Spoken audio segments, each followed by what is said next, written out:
Last time we looked at the same example that I took from the Certificate Mathematics book, 4th edition, and we first made x the subject of the formula.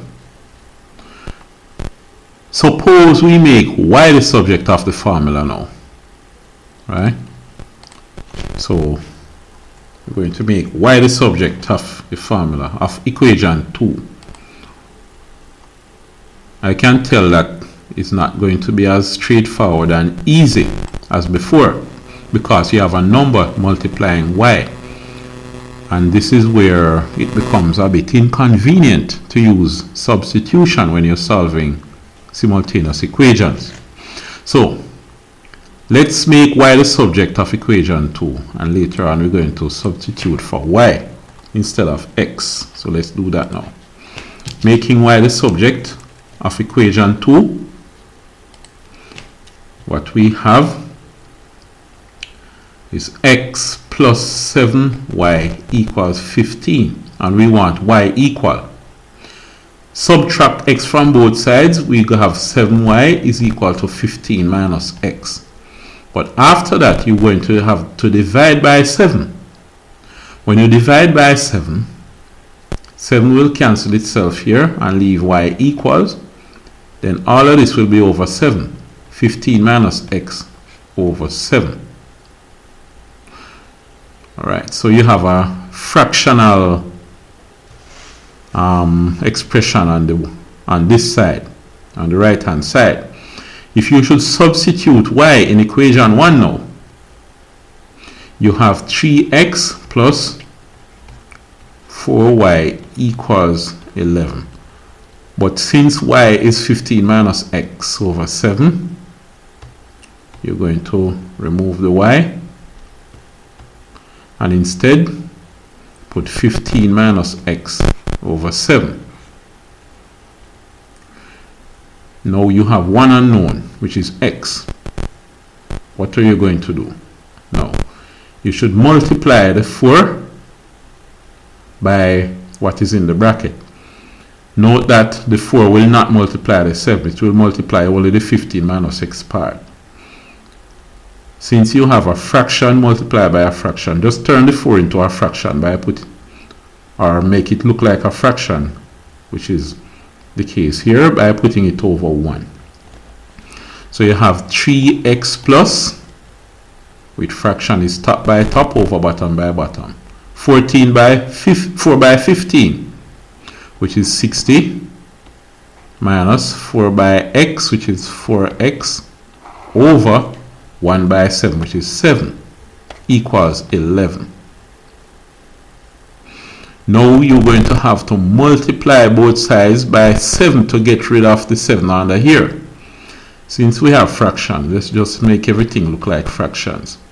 If you should multiply by 7 to get everything flat, you would have 7 times 3x plus 60 minus 4x over 7 times 7 equals 11 over 1 times 7. Everything will become flat now. You will not have a fraction anymore, because you would have 7 3's, 21x plus 7 cancel 7. So it's 60 minus 4x equals 711. And they're going to have 77. Good. Now, these x's, let's put them together. 21x minus 4x gives you what? 17x plus 60 equals 77. You need to get rid of this 60. Subtract it from both sides. So 17x is equal to 60 minus itself, that's gone. So you have 77 minus 60. What is 77 minus 60? It's 17. So 17x is equal to 17. 17 times what gives us 17? Is 1. So x is 1. Alright? X is equal to 1. Now, since you know that x is 1, let's put it here.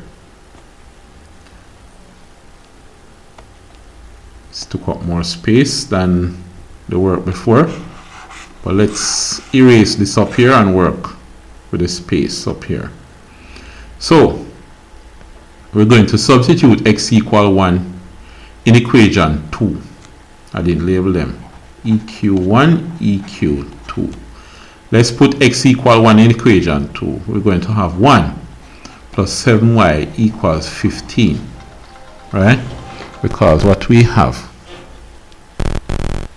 is this one. X is equal to 1.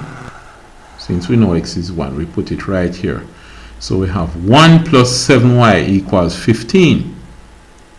So we need to get rid of the 1 and get rid of the 7 so that we have y alone equal. How do we get rid of the 1? You minus 1. You have to minus 1 here too. So 1 minus 1 is 0. So you have 7y is equal to 15 minus 1 is 14. Now we need to get rid of the 7. If you divide by 7 and divide by 7, you would have y is equal to 2.